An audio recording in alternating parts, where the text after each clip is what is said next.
Sylvester Stallone walked onto the set of Jimmy Kimmel Live with a calm smile. He looked strong, collected, and at peace. The crowd clapped loudly, cheering for the man who had become a Hollywood icon. Stallone gave his usual wave, sat across from Jimmy Kimmel, and waited as the crowd settled. The lights were bright, the cameras were rolling, and the host wasted no time. "Look at you," Jimmy began with a grin. "You still look like you could punch a bear, or at least shadowbox one slowly." The audience laughed. Stallone smiled. Politely, his body was relaxed, but his eyes were watching closely. "Let's talk Rocky," Jimmy continued, flipping his cards. "What is this? Like the 900th time someone's asked you about that underdog boxer you played by accident?" More laughter from the crowd, but something changed in Stallone's face. "You know," Kimmel added, leaning forward, "I always wondered how that movie even happened. I mean, it kind of feels like one long lucky punch, right?" The room went quiet for half a second. The laughter faded too soon. Stallone didn't laugh. He adjusted his microphone slowly. "A lucky punch," he repeated. "Yeah, Jimmy," said with a chuckle. "You wrote the script in like 3 days, right? Just boom, boom, boom. Sold it, got famous. You didn't even want anyone else to play the role." Stallone didn't smile this time. "I didn't write it for luck," he said quietly.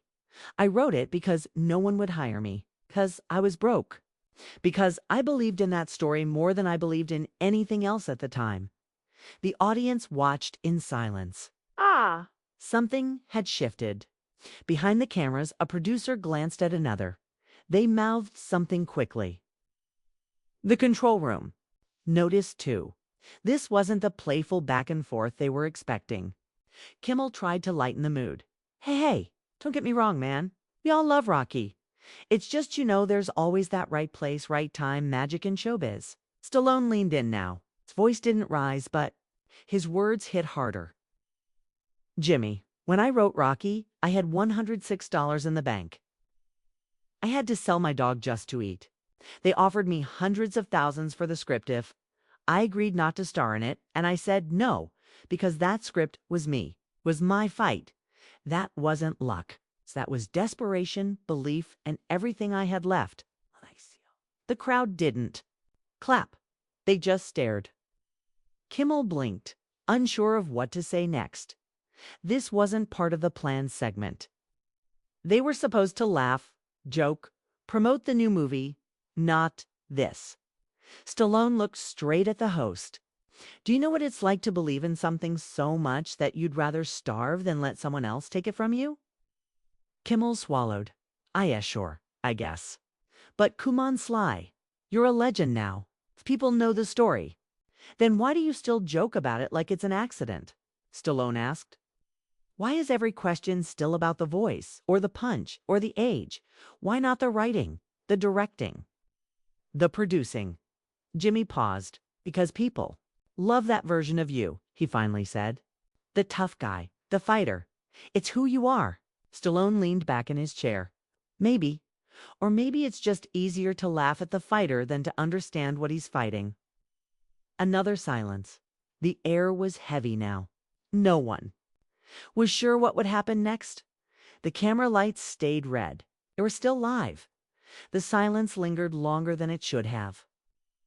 Jimmy Kimmel glanced toward the side of the stage, where the producer gave a subtle shrug.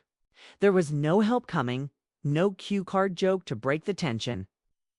The air had thickened, and Sylvester Stallone was not backing down. Kimmel cleared his throat. "Okay. Let's switch gears for a second," he said with a strained smile. "Got a new movie coming out? Looks intense. Explosions, revenge, all the good stuff. I'm guessing it's not a romantic comedy?" The audience chuckled lightly, relieved to laugh again. But Stallone's expression didn't shift. "You want to talk about the movie?" He asked. "Why?" "Because it's safer." Kimmel's eyes narrowed just for a second. "Well, you're here to promote it, aren't you?" "I was," Stallone said slowly, "until I realized this interview was just another chance to mock the path I walked to get here." Kimmel raised both hands slightly. "Now, hang on. It's not fair. We joke. Yeah, but we respect you. Everyone here loves you. You're a legend, man. Then stop laughing when I talk about what it costs to become one. The words hit like a hammer. The audience quieted again. Stallone wasn't angry, he was calm. But behind that calm was something heavier. Pain, maybe? Or clarity. You ever sell your best friend to buy food? Stallone asked, turning toward the audience. Now, you ever stand outside casting doors being told your face is wrong, your voice is wrong, your life is wrong? A few people shifted in their seats. Others looked down, uncomfortable. I wrote Rocky with a pencil stub on scrap paper, he continued. I didn't write it for fame. I wrote it because I didn't have a voice anywhere else. I wasn't trying to be a meme. I was trying to survive. Kimmel tried again. Sly, I get it, really. But we're on a comedy show. We mess around. That's what people tune in for. Stallone tilted his head slightly. That's the problem. This is what people think truth is. No clips, jokes, 5-second sound. Bites. They don't hear the full story. They don't want it. The cameras kept rolling. The control room debated cutting to a break, but didn't dare interrupt. Something was happening. Something raw and real. You know what happens when you joke about struggle long enough? Stallone asked. People forget it's real. They forget it's not just entertainment. They start treating your life like a punchline. Jimmy's tone shifted, but people admire you. Your stories inspired millions. Then why do they only remember the lines I mumbled in the ring, not the years I spent trying to get there? No one had an answer. The room had turned completely. This wasn't a promo anymore. It was a confrontation, a reckoning. You said earlier that Rocky was a lucky punch, Stallone said. Maybe, but I threw it, I took the hits, and I'm still standing. Not because of luck, but because I refused to let this industry write my story for me. Kimmel, finally quiet, nodded slightly.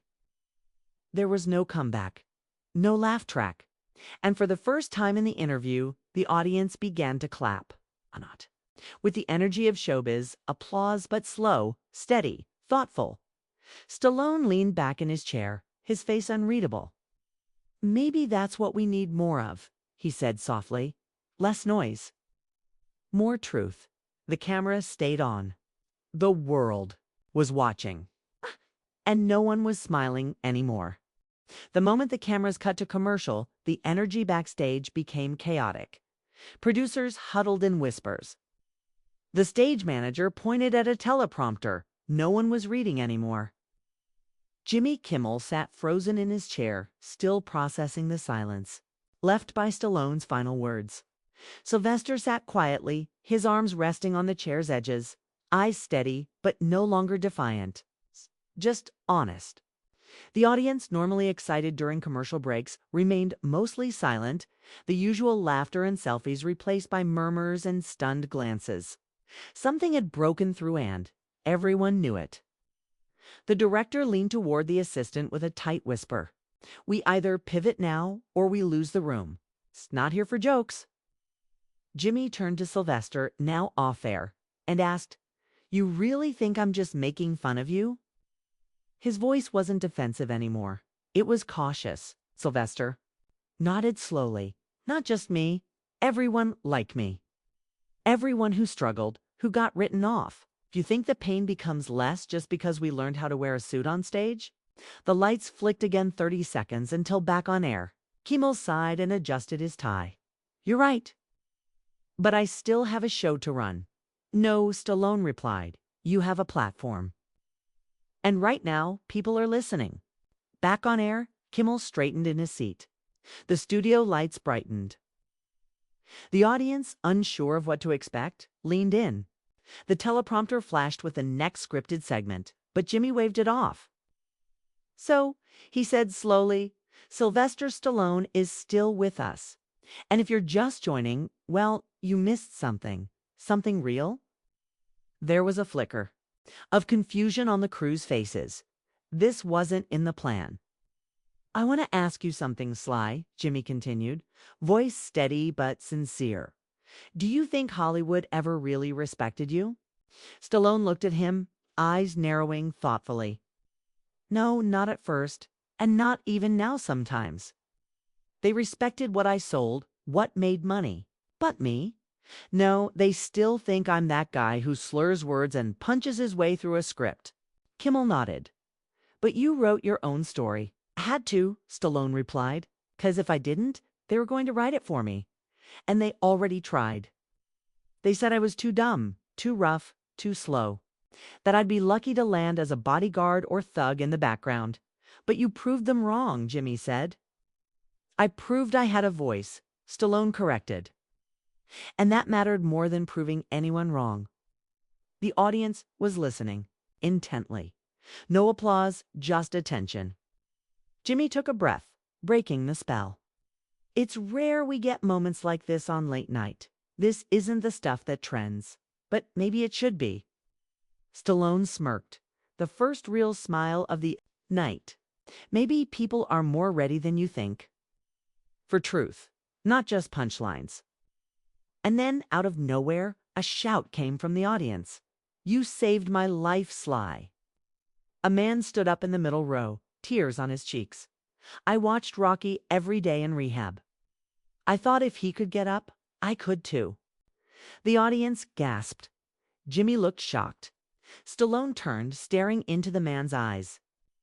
I didn't save your life, he said softly. You did. But I'm glad I was there when you needed something to believe in.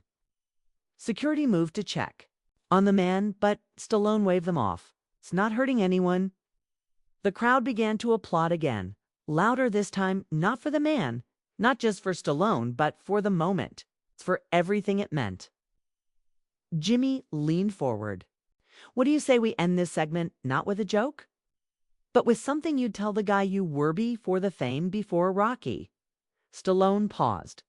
I'd say, your worth isn't measured by who claps when you win. It's measured by who you are when no one's watching. Keep going, even if they laugh. Especially if they laugh. The screen faded to commercial, but the story was just beginning, backstage. As the segment ended, the atmosphere remained tense but strangely calm. Producers didn't shout. Staff didn't scramble. Even the director, usually frenzied during taping, stood motionless, headphones around his neck. Something different had happened, something rare. And no one wanted to break it. Jimmy Kimmel stepped off the stage with his cue cards still in hand, unread. Sylvester Stallone followed him, head lowered slightly but posture steady. A stagehand whispered, that wasn't supposed to happen, but no one responded. In the green room, Stallone sat down with a bottle of water. He didn't look angry, just tired. I didn't mean to hijack your show, he said to Jimmy, who remained standing. Kimmel shook his head. You didn't. You just reminded me. What real conversation sounds like. There was a knock. The show's executive producer entered quietly. Social media's already on fire. That clip is everywhere. They're calling it the night Stallone broke late night. Jimmy raised an eyebrow. Is that good or bad? The producer hesitated. Both. Outside the studio, the sidewalk buzzed with fans, journalists, and people who hadn't even seen the episode yet, but had heard something seismic had happened inside. One journalist shouted, Sly, do you regret what you said? Stallone turned briefly. No, not even a little. Meanwhile, across the internet, a cultural firestorm was igniting. Headlines raced onto news feeds. Stallone stuns Kimmel with raw truth about Hollywood, not just Rocky. Stallone rewrites his legacy on live TV. Kimmel caught off guard as Stallone demands respect, clips of the confrontation especially. Stallone's words about being mocked by the system he helped build were everywhere. Young actors, veterans, and people outside the film world chimed in. One tweet went viral. That wasn't an interview. That was a reckoning. #respect Stallone, but as the praise grew, so did the pushback. Entertainment critics questioned Stallone's timing. Some accused him of manufacturing the moment for attention. Others defended Jimmy, saying it wasn't fair to paint late-night hosts as villains. Back at Stallone's hotel, his publicist paced back and forth. "This could get out of hand," she said, holding two phones that wouldn't stop buzzing. "Let it," Stallone replied. "I've been quiet for too long." Later that night, Jimmy Kimmel appeared on his show's post-credits live streamer, format where he often addressed the day's taping. His usual charm was muted. "We had a different kind of night tonight," he said. Sylvester Stallone came on to talk about a movie. Instead, he talked about something deeper, about being seen, being respected. And he challenged me. Rightfully. He looked into the camera. "I don't always get it right. But if late night's only good for laughs, then maybe we're failing people who deserve more than jokes." Comments poured in instantly. Handled that with grace. Sly wasn't just acting tonight, but he was testifying. Late night just grew up a little. Meanwhile, in his suite, Stallone sat alone. He didn't check Twitter. He didn't watch the replay. He looked at an old photo of himself from the 70s, shirtless, young, full of hunger and uncertainty, back when no one believed in him. He whispered to the photo, "We made it." And we said something that mattered. Outside, lights from the studio still flickered. But inside two minds, one host, one legend, something had changed. Something. That couldn't be scripted. Stallone woke up the next morning to a wall of noise he didn't ask for.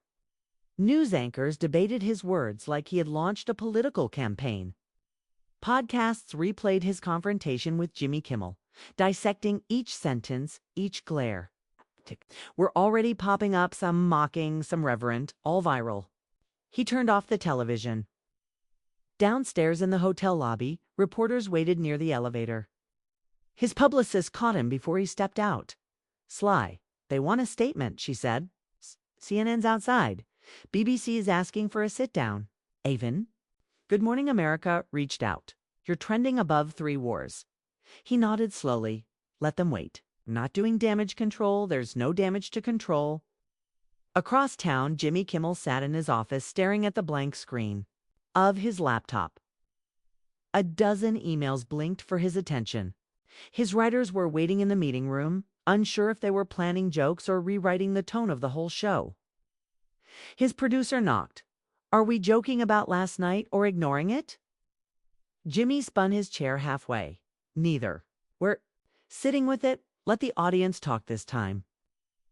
Meanwhile, Hollywood was buzzing for reasons it hadn't in years, not because of box office numbers.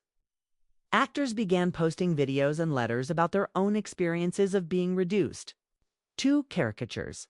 An open letter emerged online titled "We Are Not Punchlines," signed by over 300 actors, directors, and writers.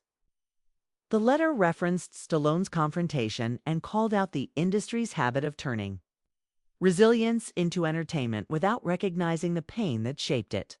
But things weren't all celebratory. Some powerful voices began pushing back. A major entertainment magazine ran the headline. Was Stallone's outburst a publicity stunt? A senior executive at a late-night network posted, "Respect is earned through grace, not rants." Stallone read none of it. Instead, he walked into a small studio in Burbank. Later, that did not to promote anything, but to record a podcast interview with a young host barely out of film school. The invitation had come weeks ago, buried under piles of big-name requests. Stallone had remembered the kid's message. It was honest, curious, no handlers, no agenda. During the podcast, the host nervously asked, "Did you plan what happened with Camille?" Stallone paused. "No," he said simply. "But I stopped pretending." "That's all. And what happens now?" Stallone smiled. "Now I do what I've always done, work. I'm writing again. I've got a story that's been in me for years, okay? And maybe now people will hear it for what it really is." Across the internet, a surprising hashtag trended. Hashtag Let Sly Speak. News outlets, opinion pages, and even colleges picked up the theme. Film schools played his speech in media ethics classes. Celebrities began using clips from the interview to talk about artistic integrity. But the most unexpected development came from within Kimmel's own team. Later that week, Jimmy opened his show not with jokes, but with a short segment. No monologue tonight. Just a thought, he said. We laugh a lot here. It's what we do. But sometimes someone sits across from you and reminds you that behind every laugh, there's a life. Last week, Sylvester Stallone reminded me of that.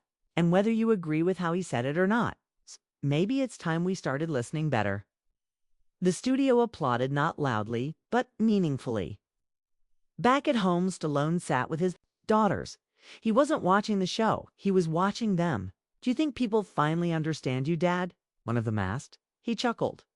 Doesn't matter, I understand me. And that's more than I had for most of my life. The screen lit up again, another message request, another invitation, another reaction.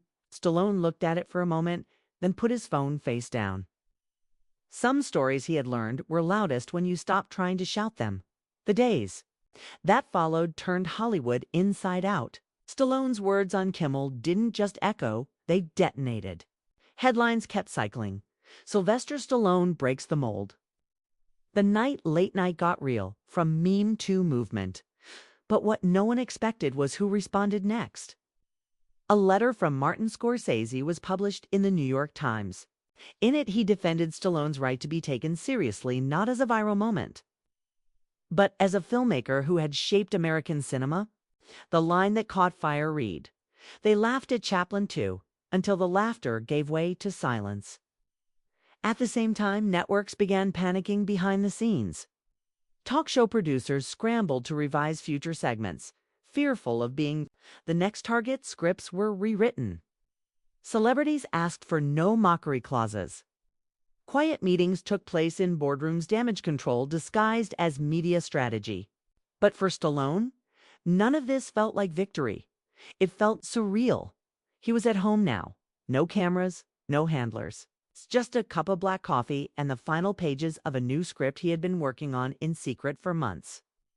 It was personal, raw, based not on a boxer or a soldier, but on a man who was tired of being explained by others. Just as he finished typing the last sentence, his phone rang. It was his old friend and co-star, Carl Weathers' widow. Her voice cracked with emotion. "Thank you, Sly. You said what so many of us felt but were afraid to say." He didn't respond right away. For the first time in a long time, he felt seen, not just as Rocky Rambo, or a punchline in a skit, but as a man who had crawled out of the mud and left the dirt on his name proudly. Later that week, something unexpected happened. Jimmy Kimmel invited Stallone back onto the show. A public gesture. Apology. Ratings bait. Maybe both. Stallone declined. Instead, he released a short statement online. It read, "I appreciate the invitation, but sometimes what's been said doesn't need to be repeated. I said my piece not for a microphone, but for my daughters, my brothers, and anyone who's ever been laughed at before they were heard." That message went viral again. But this time, it sparked something new. A panel was announced, "The Weight of Words: Artists versus Entertainment Culture," to be held at the Academy Museum. Stallone was asked to headline. He agreed on one condition: no teleprompters. The night of the panel, the room was packed. Writers, directors, comedians, and producers. Stallone walked onto the stage with a folder, but he didn't open it. He looked around and simply spoke. "For decades, I played men who didn't talk much, 'cause in real life, I didn't know how to say what mattered. I thought if I threw a punch or won the crowd, that would be enough. But life's not a movie. Pain doesn't wrap up in 2 hours. It lingers. And the real fight, this one, right here, speaking without a script." The crowd stood. Not in applause at first. In silence. Respect. When they clapped, it wasn't for Rocky or Rambo or the box office king. It was for the man who refused to let the world define him with noise. After the panel, a young filmmaker approached Stallone. "I've always wanted to write, but people laugh when I tell them." Stallone looked him in the eye. "Good, make him laugh and make him listen." The next morning, the Academies. Instagram account posted a black and white photo of Stallone on stage. The caption read, "Legends don't whisper. They roar quietly." And in living rooms, film schools, and late-night writers' rooms around the world, people watched and remembered. Respect doesn't come from the script. It comes from the truth. Outside the Hollywood spotlight, something had shifted. It wasn't just the viral moment with Jimmy Kimmel. It wasn't just the headlines or the Academy panel. It was something quieter, deeper, unspoken question echoing in the background of every late-night monologue, every celebrity interview, every joke that used a person's past as a punchline. Where is the line between comedy and cruelty? Stallone, meanwhile, had turned down multiple offers. Not just return interviews, but exclusive docuseries, brand deals. Even a 1-hour sit-down with Oprah. His answer remained the same. No thanks. He wasn't chasing noise anymore. He had become the silence people couldn't stop thinking about, but silence didn't mean retreat. He used the media firestorm as cover to do something bold, something he'd quietly planned for years. He announced a new independent production company, Iron Spine Films, built specifically to give overlooked, underestimated voices a chance. Not celebrities, but working-class writers. Veterans, immigrants, former inmates, the people Hollywood usually ignored until they were convenient.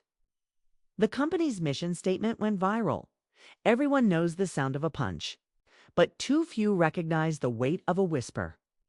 It sparked debates across the industry. Was Stallone redefining celebrity? Or just exploiting a moment of vulnerability for attention? The usual pundits weighed in, some praising his courage, others rolling their eyes, but none of it mattered to him now. Meanwhile, Kimmel's show changed. Not drastically, not overnight, but something about him was different. Sharper, yes, but also more careful. Less eager to turn every guest into a soundbite. Some fans complained he'd gone soft. Others said he'd finally grown up. Kimmel never addressed it directly.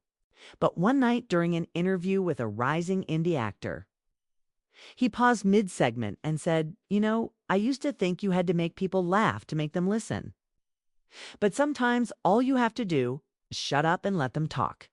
The audience didn't laugh. They nodded.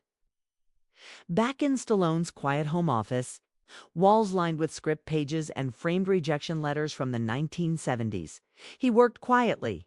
The first Iron Spine feature was already in pre-production. Not an action blockbuster, not a reboot. Story about a man who stutters and still refuses to be interrupted. During one of his rare public appearances, a young reporter asked him, "Do you regret walking off Kimmel's show?" Stallone paused, then said, "No, I regret not doing it 20 years ago." The clip was shared millions of times, but the moment that truly closed the chapter came at the Oscars.